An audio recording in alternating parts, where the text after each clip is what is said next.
So what stage are we at? Right, well these are the dried pots people have been potting till this afternoon.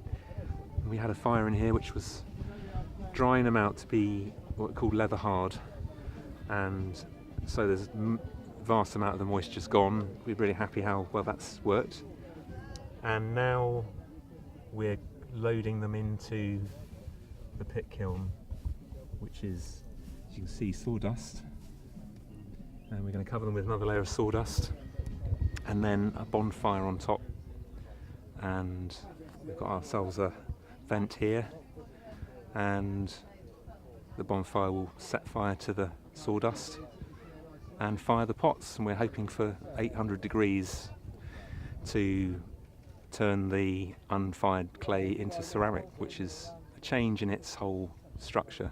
It's quite medieval sort of pottery. What? Yeah, well it's, I'd say much older than that, sort of Neolithic kind of technology really.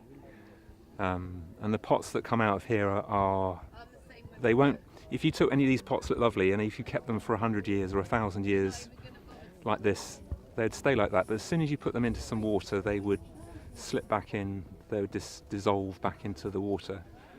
But once they're fired, it changes their structure and they'll become ceramic, and if you put them in water they will stay as the pots as they are.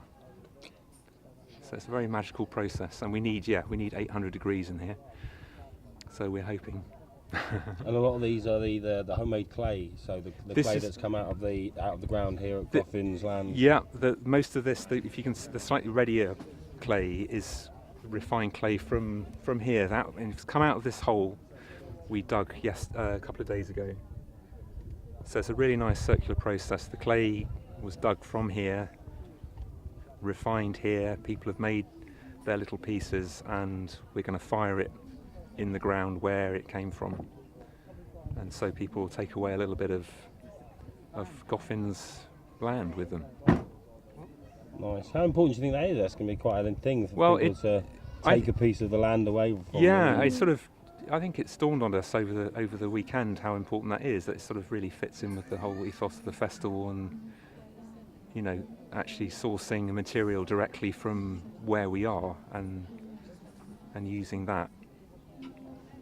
So yeah, it does actually feel really special, I think. Whether we get pots that, we've got, it's a very uncontrollable technology. It's, this is a very primitive kiln. In the past we've had really good results, and, with the luck of the gods we'll be all right today. But we've said to people, we can't promise that your pots will come out whole. They could be in little pieces, so you take home a little jigsaw with you. Neolithic science. It's not quite as it doesn't have the same sort of success rates. But I think I think the will of the gods are probably with us. Yeah. So I think so. It's gone so well this weekend. It's all been an experimental thing. We've never done it in such a short time before. The digging and the refining, to get the clay to be potable, normally you'd need time for that clay to dry out. So we've used it. All the drying process has been in this pit as well. We've had the slip, which is the clay we refined from the soil, drying on here. We had the pots that have been potted around a little fire, drying here. So it's it's quite a special place. We've got quite attached to it. Nice. Perfect. So the next stage is to light a big fire. Yeah.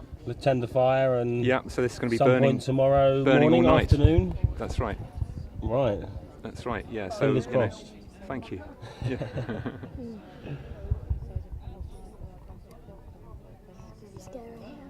Nice.